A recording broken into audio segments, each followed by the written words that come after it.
Kita selalu merasa kagum kalau mendengar kisah dari para pengusaha yang sukses mengembangkan usaha mereka. Apalagi jika usaha mereka awalnya bermodalkan modal yang sangat minim. Nah, kali ini saya akan mengajak Anda untuk mendengarkan kisah tentang anak-anak muda yang sukses dalam bisnis mereka dan upaya yang mereka lakukan itu bermula dari modal yang minim. Artinya bukan karena warisan. Salah satu diantaranya adalah Mary Riana. Terima kasih, Mary. Terima kasih, Bapak Ibu. Mary, pada Mei 1998, Iya. itu Mary kan terpaksa ke Singapura karena terjadi kerusuhan di Jakarta ya. Benar, Pak. Pada saat itu umur Mary berapa? Saat itu 18 tahun, baru lulus SMA. Boleh tahu Mary ini lahir dari keluarga seperti apa? Saya 3 bersaudara, saya punya 2 adik. Saya yang terbesar dan kebetulan satu-satunya putri dari keluarga. Ayah saya seorang pengusaha elektronik dan ibu saya ibu rumah tangga. Ya, keluarga yang biasa-biasa aja. Bukan keluarga kaya raya? Bukan keluarga konglomerat, bukan keluarga kaya-kaya. Tapi kenapa kok Mary tanda kutip dilarikan ya ke Singapura waktu itu? Iya, waktu itu emang mendadak sekali karena kan kerusuhan 98, kerusuhan Mei. Dan sebenarnya nggak pernah ada rencana orang tua untuk mengirimkan saya ke luar negeri untuk belajar. Tapi karena keadaan juga untuk keamanan saya, akhirnya saya dikirim ke Singapura. Itu juga susah sekali karena kan biaya juga susah, apalagi dolarnya juga mahal.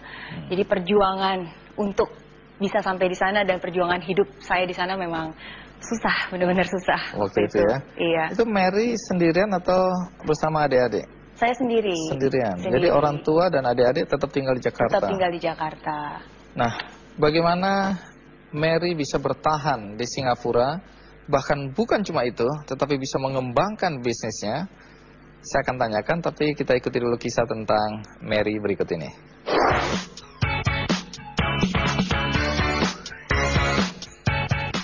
Mengadu nasib di negeri seberang Singapura, Mary Riana telah mencapai banyak kesuksesan. Ia tidak hanya dikenal sebagai pengusaha sukses dan penulis buku, namun juga seorang motivator. Kesuksesannya diraih dengan jatuh bangun, memulai usaha di berbagai bidang bersama dengan suaminya. Pada awalnya, Mary yang baru saja lulus SMA itu harus mengungsi ke Singapura karena pecahnya kerusuhan Mei 1998 di Jakarta. Di Singapura, ia harus bertahan hidup seorang diri dengan keuangan yang terbatas. Tidak hanya itu, ia pun tidak percaya diri, kurang pergaulan, dan bahkan kurang cakap berbahasa Inggris. Namun, Mary bertekad keras dan memiliki sebuah impian untuk menggapai kesuksesannya sebelum menginjak usia 30 tahun. Keinginannya memutuskan mendirikan usaha sendiri di Singapura saat itu sempat ditentang oleh kedua orang tuanya. Namun Mary tetap berkeyakinan bahwa suatu saat akan berhasil. Mungkin satu hal yang mendorong saya untuk menjadi orang sukses waktu di Singapura mungkin ya gara-gara saya merasa ada perasaan di mana jauh dari orang tua, jauh dari negara sendiri, terdampar di negeri orang dan keadaan finansial yang susah, dan karena itu akhirnya memacu saya untuk punya hasrat yang lebih besar lagi dan saya ingin balik lagi ke Indonesia, dan saya ingin begitu balik ke Indonesia ya jadi orang yang sukses. Kini Mary telah berhasil menjalankan perusahaannya yang bergerak di bidang penjualan dan investasi. Di hadapan ribuan orang, Mary menularkan kunci kesuksesannya itu dalam berbagai seminar dan pelatihan.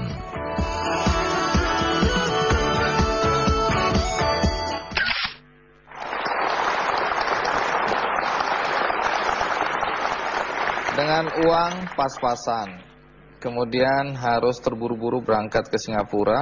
Iya. Tapi bagaimana kemudian Mary bisa bertahan di sana bahkan bisa sekolah? karena kan waktu itu keadaan finansial juga kurang mendukung. Akhirnya kita mendapatkan pinjaman dari pemerintah Singapura. Jadi waktu itu saya ingat, soalnya kan di Singapura apa-apa mahal, apa serba mahal. Jadi pas dari Jakarta mau ke Singapura itu papa mama udah nyiapin untuk hidup di Singapura. Jadi dibawain beras, garam 1 kilo, gula, supermi 1 kardus, bahkan bawa bantal guling segala macam. Karena emang di Singapura juga susah.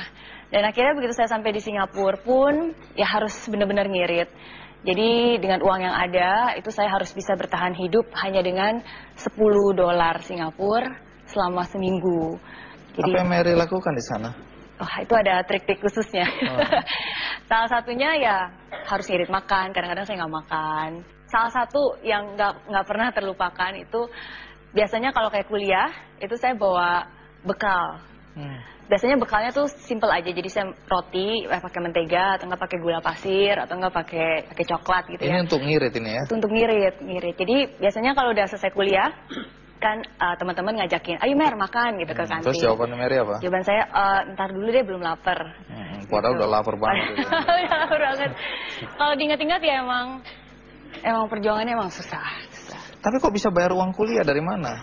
Soalnya kan dari pemerintah Singapura mengasih pinjaman, dia dikasih biaya pinjaman, dan pinjaman itu baru saya bayar ntar setelah lulus. Berapa besar itu? Jumlahnya 40.000 Singapura dolar. Jadi ngutang ini ya? Ngutang, Waktu iya. itu nggak takut nggak bisa bayar? Waktu itu nggak kepikir sih, pikirannya ya udah deh asal bisa sekolah dulu gitu, utang ntar belakangan. Lagian kan utangnya baru akan dibayar setelah lulus. Jadi yang penting lulus aja dulu gitu, masalah utang ntar lagi aja. Kuliahnya di mana? Di NTU, Nanyang Technological Ambil apa? University. Ambil insinyur elektro. Terpengaruh orang tua ya? Iya benar. Singkatnya akhirnya tamat kuliah. Tapi waktu tamat itu kenapa Mary lebih memilih wirausaha daripada jadi pegawai?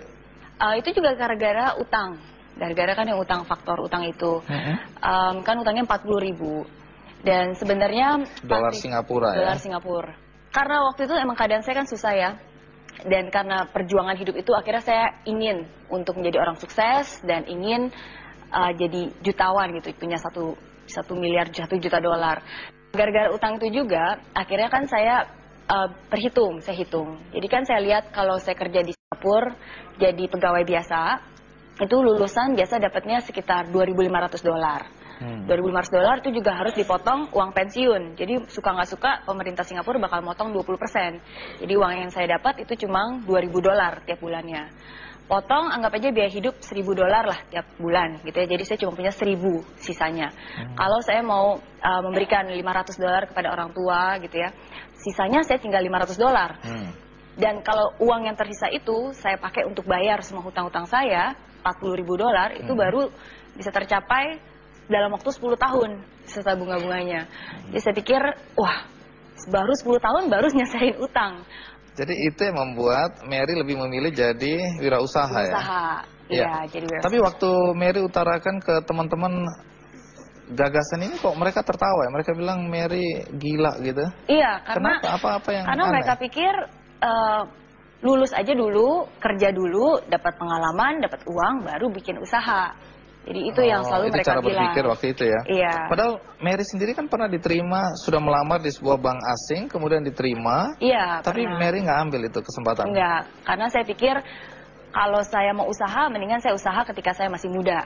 Karena kan nggak ada tanggungannya. Jadi kalau gagal ya udah, saya sendiri aja. Nah, niat untuk jadi wirausaha ini disampaikan ke orang tua, terus reaksi orang tua bagaimana?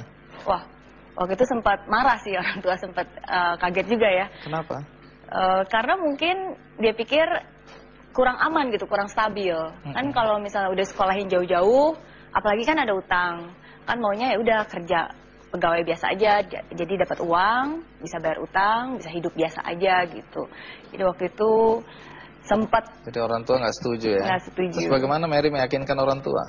Waktu itu kan susah juga komprominya. Akhirnya saya bilang kepada orang tua saya, Mah, kasih saya waktu 3 bulan deh, 3 bulan. Jadi 3 bulan saya benar-benar jalanin dan kasih saya waktu 3 bulan ini. Dan dalam 3 bulan ini, kalau saya nggak berhasil, ya udah deh, terserah papa mama mau suruh saya kerja apapun juga saya akan lakukan. Tapi kalau dalam 3 bulan ini saya bisa ada hasil, ya saya minta doa restunya untuk saya lanjutkan jadi bikin usaha. Ya, menarik karena pada awal Mary berusaha, Mary ditipu ya. Iya. Kemudian uang, nanti kita tanya berapa banyak uang yang hilang dan bagaimana Mary kemudian bangkit kembali untuk melanjutkan usahanya dan bisa sukses seperti sekarang. Tapi nanti habis ini, sekarang kita rehat sejenak, ikuti. Terima kasih Anda masih bersama saya di acara Kick Candy dan topik kali ini adalah mengenai anak-anak muda yang sukses dalam usaha dengan modal yang minim. Mary, waktu awal mulai mencoba berwirausaha, itu apa yang Anda lakukan? Banyak sekali. Jatuh bangunnya juga ada, karena saya berpikir kalau saya mau usaha itu kesempatan apapun juga yang datang ya saya ambil aja, saya coba, saya jalanin. Misalnya apa? Misalnya waktu pertama-tama kali itu saya pernah diajak teman bisnis MLM. Ya, jadi waktu itu bisnis MLM yang tadi Bang Andi bilang itu kebetulan akhirnya saya jadinya ditipu. Jadi awalnya kan teman ngajak gitu. Jadi itu saya tanya ini perusahaan apa gitu. Terus dia bilang perusahaannya di Singapura namanya Success Forever. Terus saya bilang namanya aja udah mencurigakan. Ya terus saya bilang saya nggak pernah dengar itu Success Forever apa itu. Terus tapi teman saya bilang oh justru bagus karena Mary nggak pernah dengar. Berarti Mary bisa jadi pioneer, jadi salah satu yang pendulu gitu ya. Akhirnya saya pikir, oh kayak gitu ya, ya udah. Akhirnya ternyata itu adalah usaha MLM di bidang education, online education. Jadi waktu itu saya bayar biaya registrasi $200. Ya udah, terus udah gitu, terus saya bayar. Terus orangnya bilang, wah kayaknya nih Mary punya potensi nih untuk jadi manajer. Saya bilang, wah gimana caranya? Oh gampang, beli aja 10. Jadi $2.000, saya bisa langsung promosiin jadi manajer, gitu. Terus saya pikir, curiga ya? Saya curiga, tapi saya pikir ya udah saya 200 aja coba dulu. Jadi teman saya bayar $2.000, akhirnya dia jadi manajer saya, padahal datangnya barengan. Nah, singkat cerita ternyata 1 bulan kemudian, begitu kita balik lagi ke kantornya, ternyata udah hilang gitu. Jadi uangnya ternyata dibawa lari. Oh, jadi PT-nya udah ganti Gone Forever. Gone Forever. Iya, jadi itu pertama kalinya coba. Nah, bagaimana dengan uang yang sudah sedikit ditipu pula? Bagaimana Mary bangkit? Terus kalau nggak salah mulai bisnis jasa produk-produk finansial ya, produk-produk keuangan ya. Iya. Asuransi, deposito, investasi, kredit card. Nah, itu apa yang Mary lakukan? Iya, itu sebenarnya awalnya singkat cerita kan karena saya juga pingin bikin bisnis. Tapi itu banyak sekali hambatannya kan, saya nggak punya modal, uang juga nggak ada, kenalan juga, kontak juga nggak ada. Dimana menurut saya kalau membuat suatu bisnis tuh butuh 3 hal itu, modal, kenalan, satu lagi itu keterampilan, capabilities. Tiga-tiganya itu saya nggak ada. Tapi saya nggak putus usaha. Saya melihat orang-orang sekitar saya dan saya melihat pengusaha-pengusaha sukses dan saya mulai berpikir bahwa untuk jadi seorang pengusaha itu sebenarnya nggak harus selalu buka toko atau bikin produk atau ya misalnya bikin restoran, itu nggak harus. Dan saya melihat sesuatu yang unik bahwa sebenarnya banyak pengusaha yang sukses itu awalnya sebenarnya berdagang. Dan berdagangnya pun ya dagangan orang lain gitu, jadi barang orang lain ya dia perjualbelikan. Dan dari situ saya mendapat inspirasi dan akhirnya dari situ saya pikir ya udah karena saya nggak punya modal, nggak punya keterampilan apapun juga, akhirnya ya udah saya dagang aja dulu. Ya jadinya saya mulai ke bisnis saya yang pertama itu di bidang finance. Jadi saya jualan produk-produk finansial dari tabungan, asuransi, caranya investasi. Caranya juga unik karena kalau di sana, kalau di Singapura kan biasanya mereka pertama jual di kenalan-kenalan gitu ya, kenalan. Kan saya nggak punya kenalan. Terus ada yang bilang ya udah kamu ambil aja buku telepon, teleponin semuanya. Waktu itu saya juga pernah nyoba. Tapi saya merasa ada kendala, karena mungkin bahasa Inggrisnya saya juga nggak gitu bagus, dan saya merasa lambat sekali. Akhirnya saat itu saya berpikir, wah harus berpikir yang berbeda kan ya.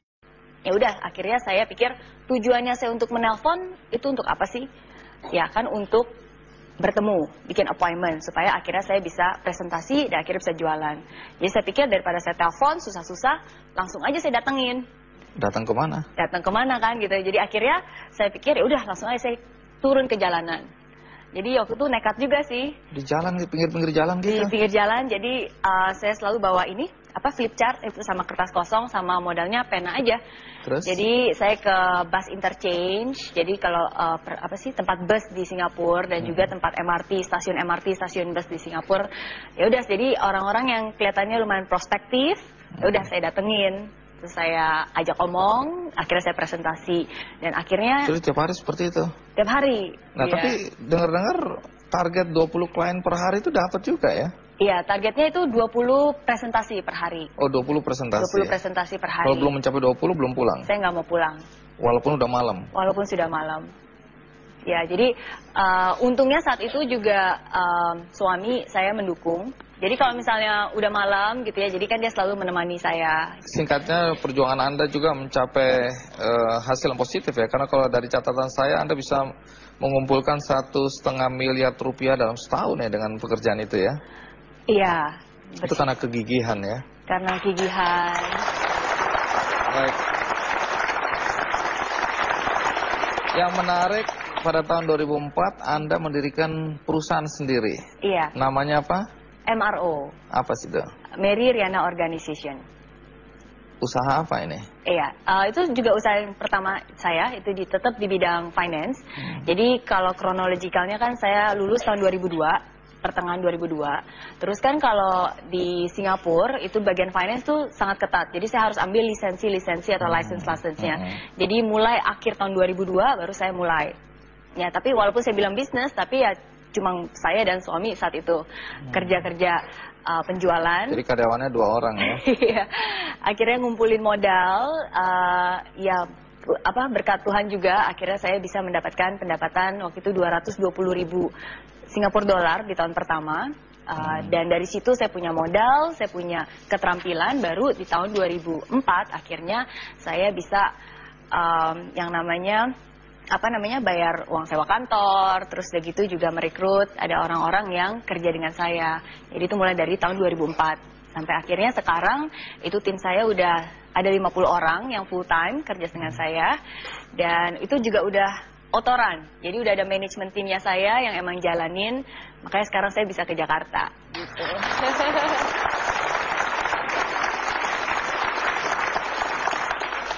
Jadi sekarang Mary umur berapa? Sekarang 30. 30. Omset perusahaan berapa sekarang? 3 juta dolar, jadi kalau dirupiahkan tuh 21 miliar. Gila, per tahun? Iya.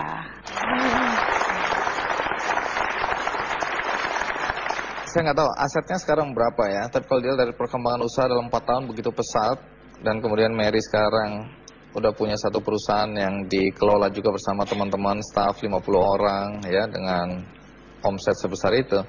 Tapi sebenarnya apa tujuan hidup Mary yang sebenarnya? Karena saya lihat belakangan kan Mary menjadi motivator, terus ada resolusi sebelum mencapai usia 40 tahun harus ngapain?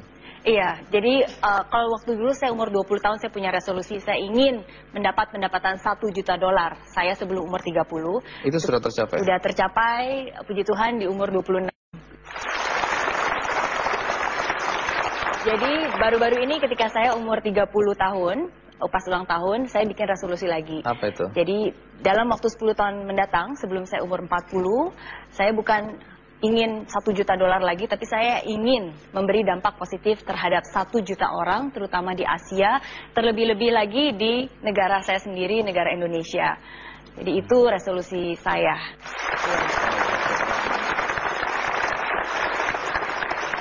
Apa yang biasa Mary berikan untuk memotivasi orang? Berupa seminar, terus biasa di Twitter saya itu saya selalu memberikan hal-hal yang positif. Apa yang Mary lihat yang perlu membuat orang diberi semangat itu apa? Moto saya ada 2. Yang pertama itu saya selalu bilang dare to dream big. Jadi harus berani bermimpi. Berani bermimpi besar.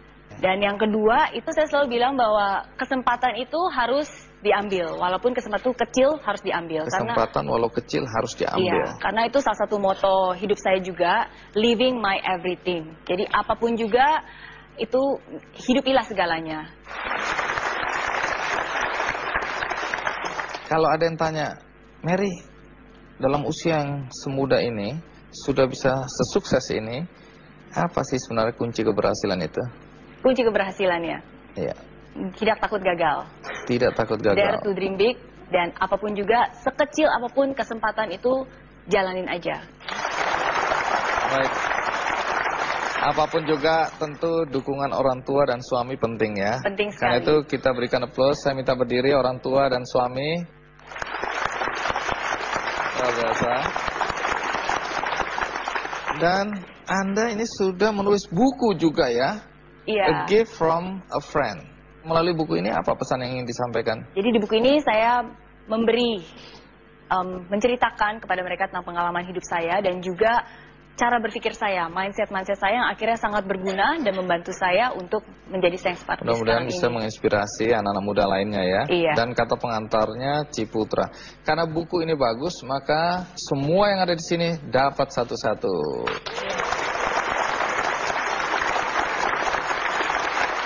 Dan sudah diterjemahkan dalam berapa bahasa? 7.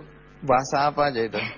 Bahasa Indonesia, Malaysia, Inggris, Mandarin, Vietnam, Myanmar, sama Tagalog.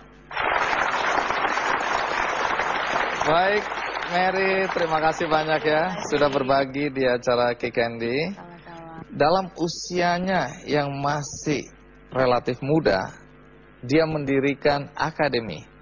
Dan karena usianya yang muda dan mampu mendirikan akademi itu, dia mendapatkan penghargaan dari Muri. Bagaimana kisahnya? Ikuti terus Kikendi.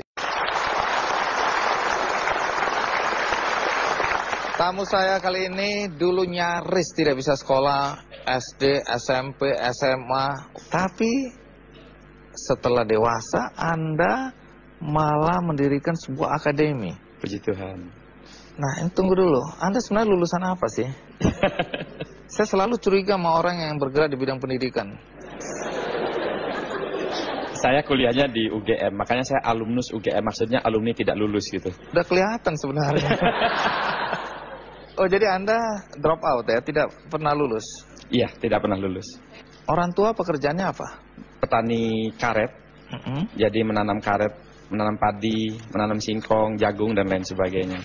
Iya, dengar-dengar orang tua juga kusir delman. Iya, jadi ketika saya dilahirkan, ayah saya adalah seorang kusir delman dan pencari kayu bakar pada saat itu. Tentu menarik ya, kisah anak tukang kebon, kusir delman, yang kemudian sekarang menjadi trainer, motivator, bahkan kemudian mendirikan sebuah akademi. Bagaimana kisah tentang Putu? Ini dia liputannya.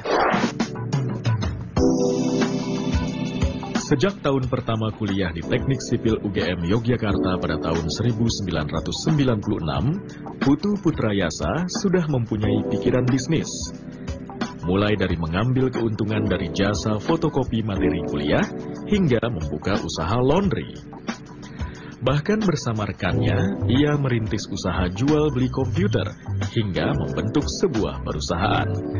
Tidak puas dengan itu, Putu kemudian mendirikan Akademi Manajemen Informatika dan Komputer Amik Akmi. Pria yang mantan siswa teladan dari Sumatera Selatan ini kemudian meraih penghargaan Muri sebagai pendiri perguruan tinggi termuda di usia 26 tahun.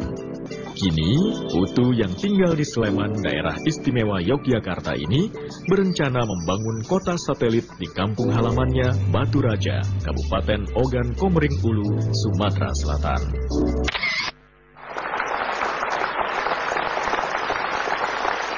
Putu, tadi saya sudah terlanjur ungkapkan bahwa Anda ini kan nyaris SD aja nggak bisa selesai. SMP nggak bisa selesai juga, SMA. Apa yang terjadi pada Anda masa-masa sekolah ini? Jadi sewaktu saya SD, saya sudah mulai kesulitan ekonomi membuat saya harus mencari uang juga, mulai belajar gitu. Misalnya kelas 4 SD saya jualan es. Saya keliling kampung, ada 3 kampung, itu saya keliling panas-panas, biasanya saya jualan. Sampai sekarang masih hafal tuh Bang Andi. Es, nanas, es kates, es sawo, es kacang hijau.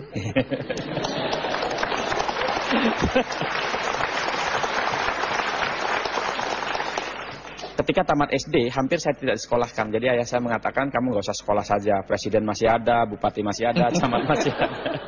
Ya kan? Di sisi lain orang tua juga nggak mampu dan pada saat itu hampir tidak disekolahkan. Akhirnya datang kepala sekolah ke rumah. Beliau mengatakan, Putu disekolahkan saja, kalau nanti ada kesulitan biar saya bantu, katanya begitu. Dan akhirnya saya mendaftar SMP, diantar oleh ayah. Akhirnya mulailah sekolah SMP. Tamat SMP benar-benar tidak sekolah. Jadi karena pertimbangan biaya, akhirnya memilih kursus, waktu itu kursus montir di Lampung. Ya, untuk masuk SMA dari mana uangnya? Uang dari orang tua, tetapi untuk biaya sekolahnya, SPP-nya, BP3, waktu itu ada istilahnya BP3 itu dari sekolah semua. Bahkan saya diberikan beasiswa, maksudnya biaya untuk belajar. Saya ambil bimbingan belajar, karena saya waktu itu mengatakan begini kepada sekolah, saya akan bikin sekolah ini punya reputasi lebih baik ketika saya berada di sekolah ini. Sombong betul. Jadi apa yang Anda lakukan tadi di sekolah tadi? Akhirnya di sekolah itu saya bikin tim cepat tepat. Tim cepat tepat ini adalah tim yang untuk cepat tepat di TPRI. Jadi pada saat itu belum ada dalam sejarah sekolah tersebut ada tim cepat tepatnya. Jadi saya bikin tim cepat tepat sehingga saya dikursuskan diinikan bimbingan belajar, diberikan biaya untuk bimbingan belajar. Tim cepat tepat ini saya ajak latihan 2 sampai 3 kali dalam seminggu. Ya, jadi latihan, akhirnya kami tampil di TPRI sampai 5 kali, bahkan mengalahkan beberapa sekolah favorit pada saat itu. Sekarang saya mau masuk langsung ke saat Anda kuliah ya. Oke. Tadi Anda bilang nggak tamat. Tidak tamat ini karena kemampuan intelektual Anda menurun drastis? Atau ada faktor lain? Jadi pada tahun 2001, saya dihadapkan pada satu pilihan. Pada saat itu oleh teman-teman saya, Ikatan Keluarga Pelajar Mahasiswa Sumatera Selatan, dianggap senior gitu, dianggap sesepuh. Jadi pada saat Bupati datang sama DPRD unsur Muspida datang semua, saya diundang sebagai sesepuh. Jadi saya duduk di depan pakai batik. Akhirnya waktu makan, Bupati dan DPRD datang satu meja. Usahanya emang apa gitu. Kemudian Bupati tanya, seperti itu saya bilang usaha komputer, jual beli komputer. Ikut dong, beliau lagi seru-serunya ini mengundang investor masuk ke daerah. Akhirnya bangun dong daerah kita juga. Apa sih yang bisa kita lakukan? Beliau mengatakan ya udah komputer kan bisa kan, ya udah pokoknya apa lakukan sesuatu lah tentang perkomputeran. Beliau mengatakan begitu. Akhirnya itu di follow up dan pada saat kita ketemukan tanahnya, terus kemudian cocok dengan itu muncul dilema, lanjutin kuliah atau lanjutin buka perguruan tinggi. Inilah sebenarnya awal mula Anda betul-betul terjun ke dunia pendidikan. Anda kan pernah juga usaha laundry ya.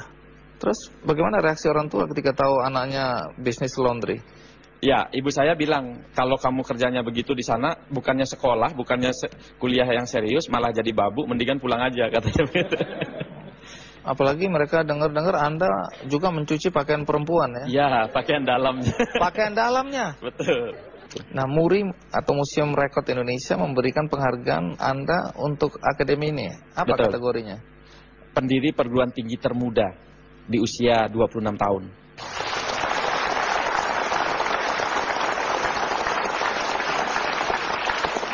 Apa keinginan Anda untuk mendirikan akademi ini masih ada hubungan dengan penderitaan Anda ketika sekolah dulu?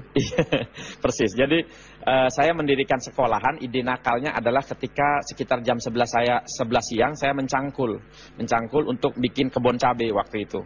Terus saya berpikir kalau saya saja sudah susah begini, konon nanti zaman globalisasi, zaman persaingan, apalagi anak saya gitu. Jadi pasti anak saya lebih susah lagi daripada saya. Oleh karena itu, maka saya harus berjuang agar anak saya nggak sesusah saya gitu.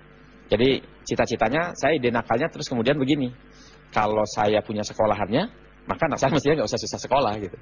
Bisa gratis ya? Iya, bisa gratis.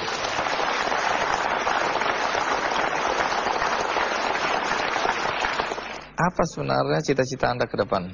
Saya ingin sekali membuat satellite city, jadi kota satelit yang di dalamnya nanti ada beberapa perguruan tinggi, ada komplek perbelanjaan, ada rumah sakit di dalamnya, dan saya ingin sekali ini menjadi komplek tempat pendidikan termodern di Sumatera bagian selatan. Ini mimpi saya, mohon doanya. Kita doakan ya. Jadi Putu juga sudah menulis buku, judulnya Desain Ulang Hidup Anda. Strategi sukses, bahagia dan berkelimpahan dengan holistic power. Jadi apa yang Anda mau sampaikan di sini? dalam perjalanan saya lebih dari 40 kota, dari Medan sampai dengan Merauke, memberikan training kepada kurang lebih 40.000 sampai 50.000-an orang yang hadir. Saya melihat bahwa ternyata banyak sekali orang yang hidupnya seakan-akan mengalir begitu saja. Jadi awalnya dia punya cita-cita tinggi, rata-rata waktu kecil kita ditanya, cita-citanya apa? Pengen jadi dokter, pengen jadi pilot, pengen jadi presiden dan lain sebagainya. Makin gede, makin hilang itu cita-cita. Akhirnya berhenti pada suatu keyakinan bahwa nasib sudah menentukan semuanya. Jadi Tuhan sudah bikin sebuah software yang namanya nasib, kemudian software itu yang membuat segalanya. Nah, saya percaya dengan nasib, tapi nasib itu bisa dirubah, bukan yang tidak bisa dirubah. Nah, saya mencoba mempelajari apa sih clue-nya, apa yang bisa membuat orang mendesain, bisa merencanakan hidupnya. Nah, saya temukan ada 8 kecerdasan yang bisa dibangun dari dalam diri kita, kemudian ada 5 elemen kelimpahan, dan ada 7 hukum semesta yang perlu kita taati. Kita perlu selaras dengan 7 hukum alam semesta itu. Kalau kita nggak selaras, wajar saja kalau kita bertentangan dengan 7 hukum alam semesta, hidup jadinya susah sekali. Dan semua ada di buku ini? Ada di buku tersebut. Buku ini bagus, tapi karena terbatas, maka yang mendapatkan adalah mereka yang di bawah bangkunya ada pita warna biru. Silakan dicek masing-masing ya.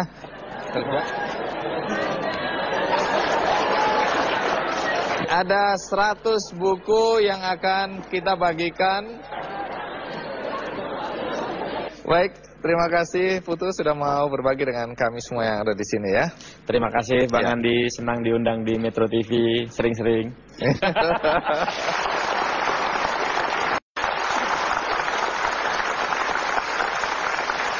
Terima kasih Anda masih di acara Kick Candy dan tamu saya yang depan ini Elang Gumilang. Terima kasih Elang sudah mau datang ya. Sama-sama Pak, terima kasih. Pertanyaan saya selalu dimulai dari umur berapa sekarang Elang? Saat ini 25 tahun Pak. Dalam usia 25 tahun ini sudah punya berapa perusahaan?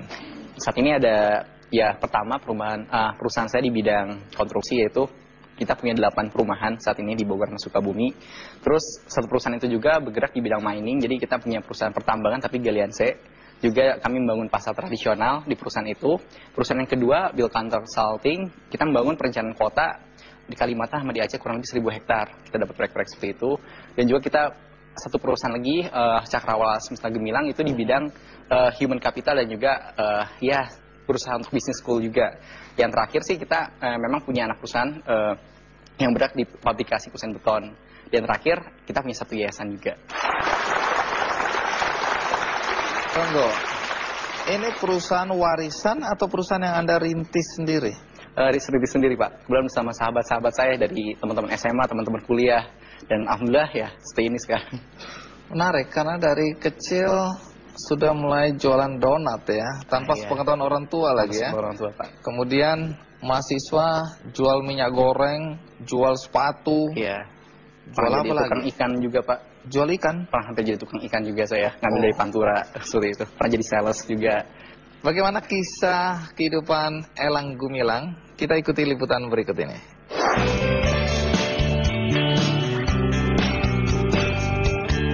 Menginjak usia 25 tahun, Elang Gumilang menapaki tangga kesuksesannya sebagai developer atau pengembang usaha perumahan.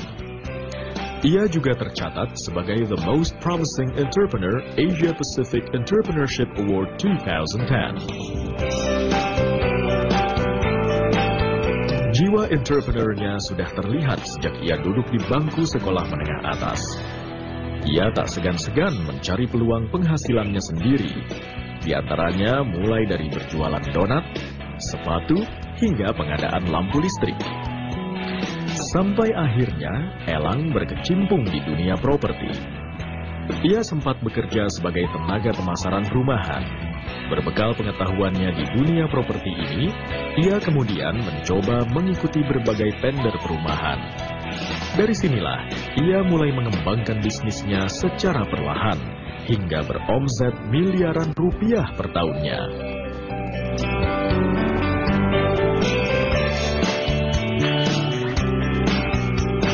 Ketika saya mau masuk ke bisnis properti pun, saya mengalami berbagai macam kesulitan karena masa permodalan. Waktu itu saya memang sempat menggunakan nama kakaknya sahabat saya yang punya rekening koran bagus. Yang waktu itu saya tuh ngambil kredit tanpa agunan, dan ternyata mismanagement sehingga waktu itu masih tingkat 2, saya harus menanggung kurang lebih 8.700.000 per bulannya selama 2 tahun. Dan bukan itu aja, saya harus menanggung biaya jaminan dan biaya hidup sendiri. Jadi memang benar-benar sangat tertempat. Tapi saya pikir balik lagi, penempaan diri itu adalah bagian cara Tuhan, cara Allah membuat diri kita tuh lebih berkualitas dan lebih siap untuk menghadapi tantangan hidup ke depan. Keprihatinannya terhadap banyaknya jumlah warga yang masih tidak memiliki tempat tinggal membuatnya membangun perumahan sederhana dan murah yang dapat terjangkau bagi rakyat kecil. Setahun belakangan ini, ia membangun sebanyak 2.500 perumahan di daerah Bogor, Jawa Barat.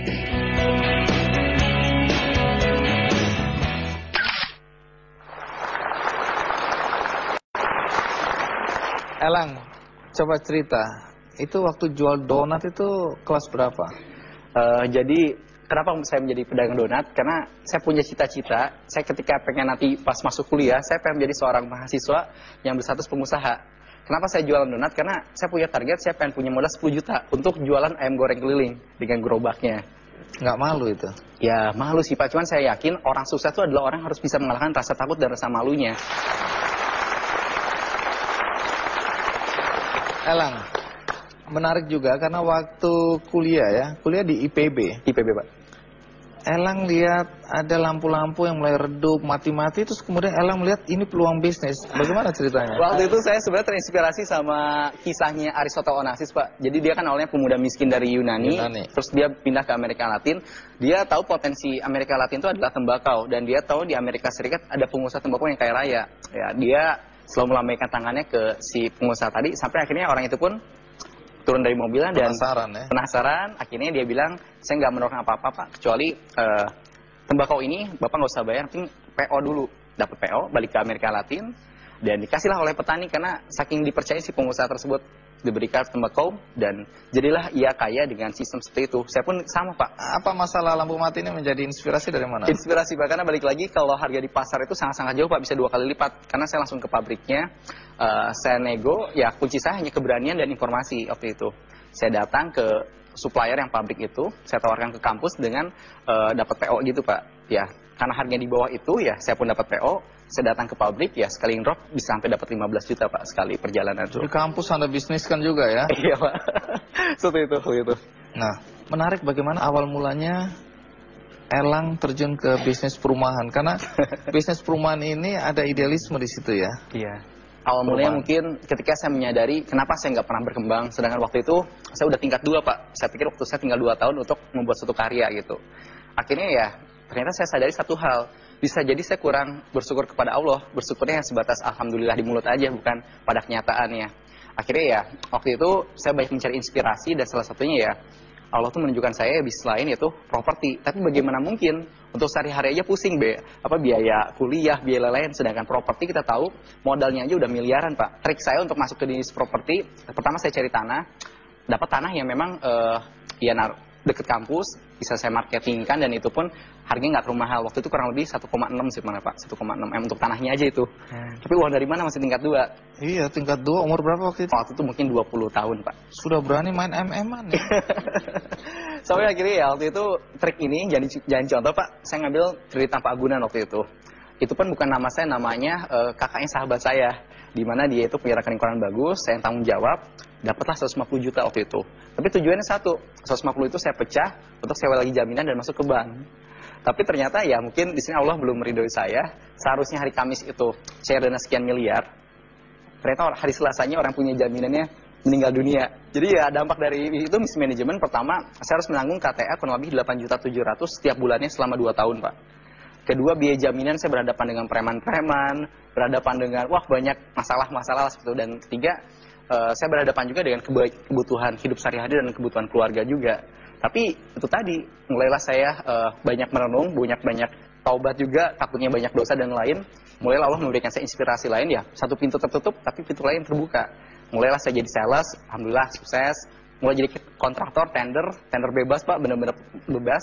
Alhamdulillah dapat, bisa untuk menutupi KTA. Sampai akhirnya ada sahabat-sahabat saya, 5 orang, dia patungan, ya terkumpullah 340 juta. Ternyata alhamdulillah nego dengan pemilik tanah, saya dikasih term 1 tahun waktu itu untuk melunasi. Dari 340 juta tadi, proyek pertama saya itu nilai proyeknya 17 miliar, beres dalam waktu 1,5 tahun. Wow. Nah, Anda kan udah berkembang, tapi kenapa masih merasa penting untuk bergerak di pembangunan perumahan untuk kalangan masyarakat bawah? Iya. Pertama apa ya, memang ada tahun 2007 lalu saya membuat rumah yang DP-nya hanya 1.250.000 dan cicilan hanya 89.000 per bulan, Pak. Per bulan, dan sekarang sih memang rata-rata perumahan saya pun sama, DP-nya 1,5-an, cicilan sekarang 300 sampai 400.000 per bulan.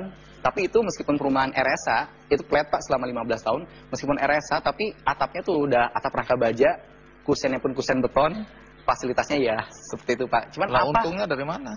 Karena gini Pak, mungkin salah satu prinsip saya tuh hulu hilir Pak. Memang saya developer, tapi saya juga punya perusahaan kontraktor. Saya juga punya perusahaan miningnya dari suppliernya. Saya juga bahkan punya sampai pertambangan ya.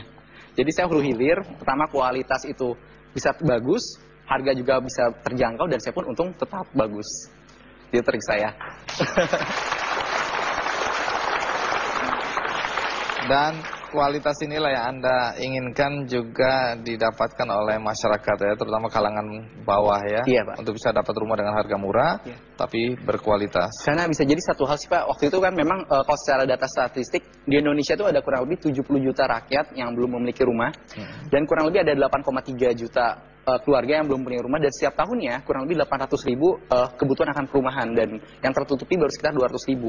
Dan kalau memang misalkan saya melakukan perjalanan malam, misalkan di dekat pinggiran Bogor aja, itu saya lihat misalkan kayak ada gerobak, saya lihat ternyata orang itu bilang, wah rumah saya Pak, rumahnya mana Pak? Rumah Bapak di mana? Ternyata rumah dia tuh gerobak tersebut. Jadi mungkin saya pikir kenapa memang penghuni di perumahan saya itu rata-rata seperti penjual tukang besi, buruh pabrik, cleaning service dan lain. Saya pikir kita bisa menjadi apa ya? Saya pikir ada kepuasan batin kenapa bisnis seperti ini, dan bahkan sampai ada orang yang wah sampai punya rumah tuh sampai dia potong ayam, Pak Elang datang Pak, selamatan. Padahal rumahnya juga ya rumah sederhana. Cuman bagi mereka lebih memiliki kepastian dibandingkan mereka mengontrak, dan saya pikir mungkin keuntungan untuk secara profit tidak seberapa, tapi kepuasan secara batin, dan bisa jadi doa-doa mereka lah yang membuat saya bisa seperti ini.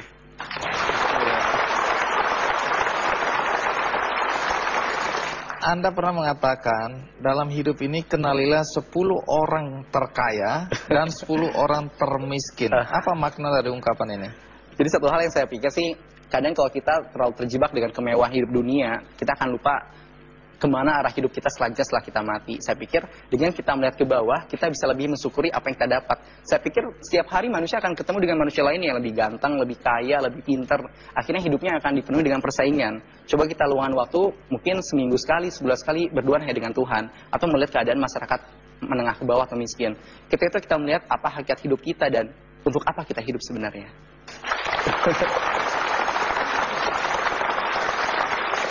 Baik, Elang. Pertanyaan terakhir tetap saya harus tanyakan. Kalau ada anak-anak muda yang menonton acara ini, apa pesan Anda buat mereka? Saya pikir Indonesia sekarang sedang namanya satu punya krisis utama adalah krisis keteladanan. Pertama jelas suatu negara itu akan maju kalau memiliki 0,2% pengusaha, sedangkan Indonesia hanya punya 0,18%. Permasalahan berikutnya, kondisi anak muda kita ya sangat-sangat ya haus dengan namanya keteladanan, dan ada yang pun keteladanan ya. Keteladanan yang hanya sebatas hanya untuk materi belaka, bukan keteladanan dalam bagaimana mereka menjadi orang yang lebih bermanfaat dalam hidupnya. Pesan saya apa kepada anak-anak muda? Cara kita untuk membangun bangsa ini, mohon maaf, bukan dengan cara mungkin dengan retorika, berdemo atau semacamnya. Cara terbaik bisa jadi adalah ketika kita memberikan karya apapun yang diberikan Tuhan pada kita untuk bangsa ini, entah dengan ilmu kita apa, prestasi kita apa, dan berikutnya jadilah kita teladan untuk anak-anak muda Indonesia. Karena dengan kita memberikan teladan untuk anak Indonesia, kita menjadi salah satu inspirasi, menjadi orang yang terinspirasi agar Indonesia itu bisa bangkit dan suatu ketika bisa jadi macan Asia kembali. Baik, Elang, terima kasih ya. Sama-sama Pak. Sekali lagi sudah menceritakan bagaimana kisah sukses ya perjalanan Elang dalam usia yang relatif muda.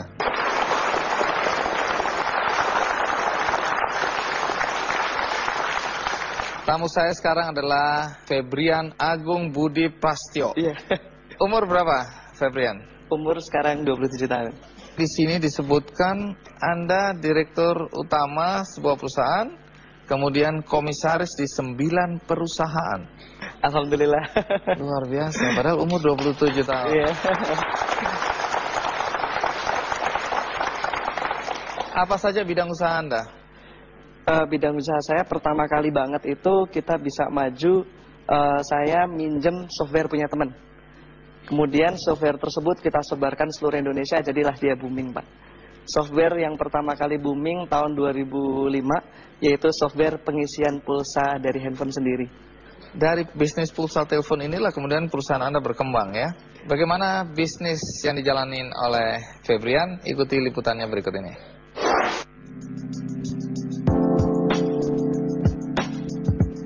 Febrian Agung Budi Prasetyo, seorang pria muda yang berusia 27 tahun ini merupakan pria kelahiran Solo yang dibesarkan dalam keluarga sederhana.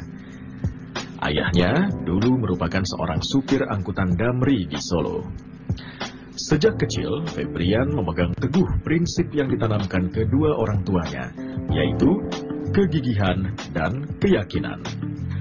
Dengan prinsip tersebut, telah mengantarkan Febrian untuk merantau dan menempuh pendidikan di Perguruan Tinggi Institut Teknologi Bandung ITB pada tahun 2002 di jurusan Teknik Kimia. Kesuksesan Febrian berawal ketika masih kuliah dan sudah memulai berbisnis kecil-kecilan dengan berjualan baju. Jatuh bangun sudah terbiasa. Tetapi pada penghujung tahun 2006, Febrian mulai menjajaki bisnis pulsa telepon. Berkat ketekunan dan keuletannya, bisnis pulsanya berkembang pesat hingga mengantarkan anak supir damri ini menjadi presiden direktur PT Duta Future International yang membawahi sekitar 500 karyawan. Hingga 2011 ini, bisnisnya telah meraup omset miliaran hingga triliunan rupiah setiap bulannya. Banyak sekali penghargaan yang diberikan kepada Febrian, antara lain penghargaan pengusaha muda terbaik 2010, sekaligus penghargaan Muri berkat bisnis pulsanya. Walaupun sudah sukses, Febrian memiliki sifat yang ramah, religius, dan rendah hati. Pengusaha muda ini dikenal baik oleh para karyawan dan masyarakat.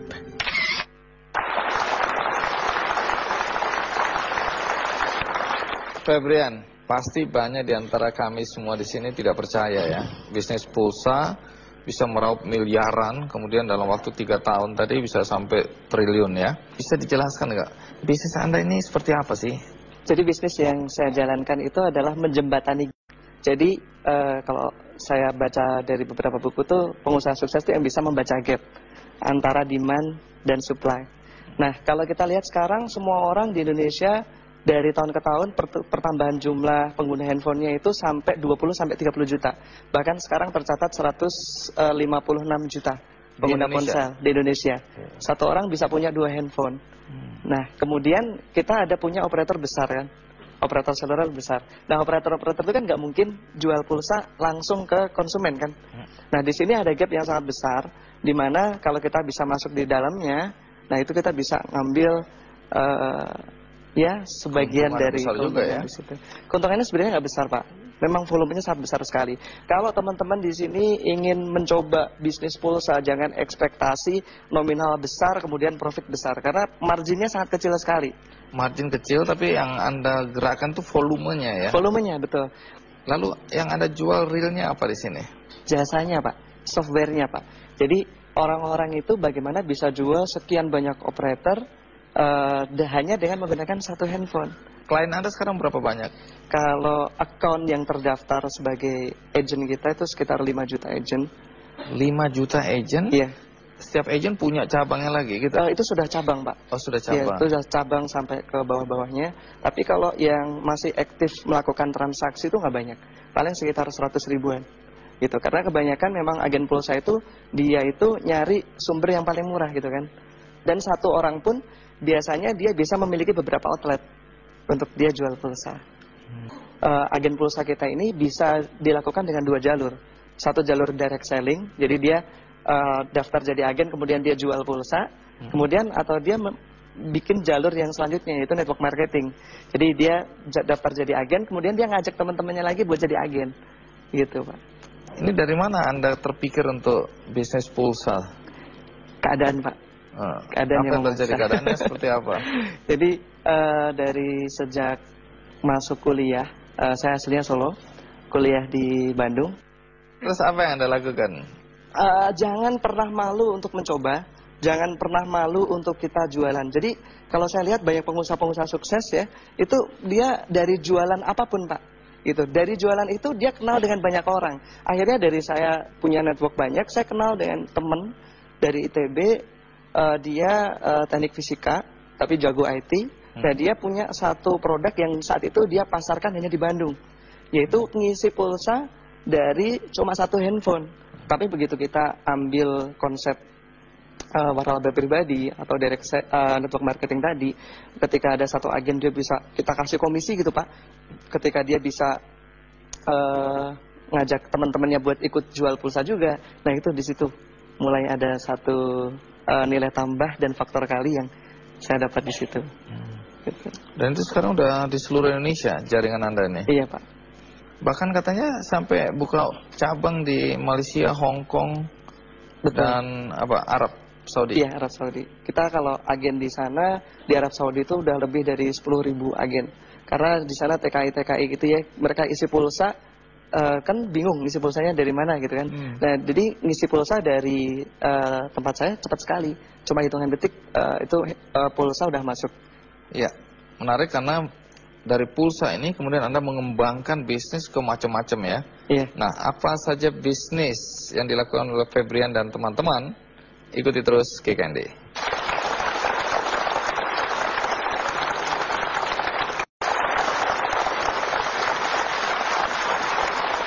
Febrian, dari gagasan untuk jualan pulsa, Anda dalam usia 27 tahun bersama teman-teman sukses, omset miliaran. Nah, kemudian dari sini katanya mulai mengembangkan bisnis lagi ya. Bisnis apa aja itu? Ada bisnis tambang, ada bisnis umroh dan haji plus, terus macam-macam sebenarnya Pak. Cuman sebenarnya ketika saya melakukan itu semua mungkin mencari tantangan ya Pak ya. Tahun 2009, tahun 2010 tuh pengen cari tantangan, kesana kesini. Tapi omset yang didapatkan cukup besar pun tidak ada kepuasan batin Pak yang saya rasakan di sana.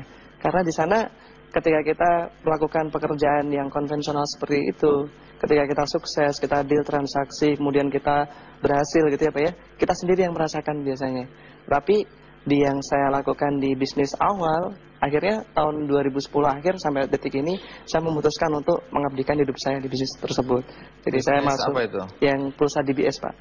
Saya memutuskan untuk ya udah saya akan fight di sana, dan di situ saya merasa lebih banyak sekali kepuasan batinnya, di mana kita bantu benar-benar Pak, apalagi orang-orang di daerah ya, di mana peluang untuk usaha, peluang pekerjaan itu nggak sebanyak seperti kita di Jawa ini Pak. Jadi teman-teman yang di pedalaman-pedalaman itu mereka dengan bisnis pulsa dengan modal yang sangat kecil sekali ini, mereka sangat-sangat terbantu sekali, dan itu satu kebahagiaan yang nggak didapatkan di bisnis lainnya.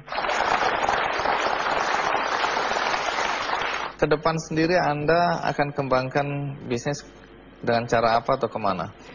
Nah, karena kita sekarang sudah punya network yang sangat besar, agen pulsa kita banyak dan konsumen pulsa kita banyak, kita pengen bergerak juga di bidang mobile advertising. Tuh, jadi kalau kita semua punya handphone, kebanyakan handphone kita kan cuma jadi liabilitas ya, cuma jadi habis-habisin duit kita. Nah, kita menawarkan satu konsep yang sudah berjalan di Jepang, yang sekarang itu omsetnya itu kalau saya dengar kemarin itu sekitar 6 triliun per tahun, yaitu iklan lewat handphone Pak. Jadi sekarang yang sedang kita jalankan, dan mudah-mudahan beberapa bulan ke depan sudah direspon baik oleh agensi-agensi iklan, karena mereka belum percaya gitu. Tidak semua orang, terutama dalam usia muda, bisa sukses dalam berbisnis ya. Lalu apa yang membuat Febrian itu bisa sukses? Kalau saya bilang di sini yang jadi kunci itu adalah dreams Pak. Saya bahkan sempat itu melakukan hal yang lucu, kalau boleh saya sharing nggak? Iya, boleh dong. Boleh ya. Jadi kalau kata beberapa buku yang saya baca, ada Berpikir dan Berjiwa Besar dan lain sebagainya, itu dia dikatakan bahwa saya kalau kita mau achieve sesuatu, kita harus benar-benar bisa meyakini bahkan sampai merasakan. Nah, waktu itu tahun 2006 ya, saya belum punya apa-apa, motor satu Mio juga nyicil, sampai mencicil. Nah, saya pengen banget ngerasain kalau punya duit 10 miliar tuh rasanya gimana gitu. Di dalam rekening saat itu saya punya satu tabungan cuma satu-satunya buku ya, dan saldonya di situ cuma 300 atau 600 ribu, saya lupa saat itu, kecil Dan sedikit sekali. bermimpi satu hari 10 M rasanya gimana Iya. gitu ya. Akhirnya apa yang saya lakukan, saya tulis di buku tersebut 10.000.000.000 pakai bolpen, Pak. Padahal kosong itu ya. Akhirnya kalau di teller, wah diketawain sama tellernya. Ini maksudnya apa ini? Gitu. Terus? Ya, saya bilang ini adik saya apa ngerjain saya gitu. Padahal mimpi ya. Iya. Kalau kata orang bilang kan, kekuatan kita di pikiran itu sangat kuat ketika kita dalam alam-alam bawah sadar ya. Ketika kita mau bangun tidur atau kita mau tidur gitu kan. Jadi bangun tidur, saya lihat buku tabungan. Saya punya 10 miliar, yes. Itu memberikan power, Pak. Iya. Itu memberikan power. Itu cocok gitu, karena The Secret mengajarkan hal seperti itu. Apa yang kita inginkan, kita pikirkan, kita ucapkan, kita selalu ingat-ingat terus. Kemudian lanjutan dari The Secret, The Power. Jangan Anda pembaca buku ini ya? Saya baca bukunya, saya lihat filmnya, saya sampai nangis, Pak. Karena di situ dijelaskan kok mirip sekali yang saya lakukan, Pak. Nah, sekarang pertanyaan terakhir yang selalu saya ingin tanyakan. Apa nasihat Anda pada anak-anak muda dalam konteks berbisnis? Untuk berbisnis seperti yang saya sampaikan tadi, yang paling penting adalah kita mau dulu. Punya mau, kemudian dari kita mau tersebut bagaimana kita bisa membuatnya jadi satu dreams yang bulat gitu. Jadi mimpi yang utuh Bulat, gitu utuh. ya, yang Caranya pas. gimana? Pernah nggak kita semua mencoba untuk menuliskan dream kita? Nah, itu jarang, Pak. Jadi nulis saya umur sekian mau gimana, dan itu saya punya temen yang melakukan itu dan hasilnya luar biasa gitu. Jadi banyak sekali ya ketika kita mau, kadang-kadang kan seperti banyak orang bilang ya, ketika kita pas kecil kita punya dreams banyak sekali, kita punya impian besar, tapi ketika kita banyak tantangan dan sebagainya hilang semua. Nah, supaya nggak lupa kita tulis. Dan manusia itu makhluk visual, Pak. Kalau kita suruh, Pak jangan bayangin gajah, apa yang Bapak bayangkan? Gajah gitu kan. Manusia itu makhluk visual, jadi kita harus berani memvisualisasikan dream kita dalam bentuk gambar-gambar. Ini yang saya lakukan itu pas saya di kampus ya, ke kampus juga jalan kaki dari rumah. Tapi saya tuh hobi banget ngoleksi foto-foto mobil, BMW, Mercy, Ferrari gitu ya. Saya tempel di binder kuliah saya, sampai teman-teman saya bilang, ini aku akan punya ini. Sakit ini orang. Bahkan ada satu yang lucu nih, Pak. Kalau kata orang itu, ini saya dengar dari trainingnya Pak Tung Desmuaringin, itu kalau kita mau menerjemahkan impian ke alam dan bawah sadar kita, itu kita lakukan afirmasi dengan gerak, namanya incantation. Nah, itu dengan gambar-gambar tersebut, Pak, itu kalau bangun tidur, itu saya muter lagu kenceng, yang lagu tersebut bisa memotivasi saya, sambil saya lihat gambar-gambar impian saya tersebut, sambil saya loncat-loncat, Pak, di dalam kamar kos. Loncat-loncat sambil teriak-teriak, saya pasti sukses, seperti itu. Dan teman-teman saya banyak yang bilang, nih anak gila ini. Jadi faktanya sekarang gimana? Mobil-mobil itu sudah Anda miliki? Sebagian sudah, Pak. Iya. Febrian, terima kasih ya sudah mau tampil di acara Kikendi ya. Inspiratif sekali, karena banyak hal yang ternyata itu sudah ada di buku ini. Buku ini buku yang luar biasa karena lanjutan dari The Secret. Jadi The Power ini akan jadi milik Anda satu-satu. Wah.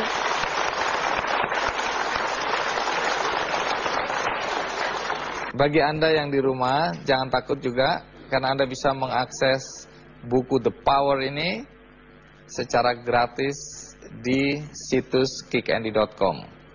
Akhirnya, semoga perbincangan yang saya sampaikan pada kesempatan ini berguna bagi kita semua. Sampai jumpa.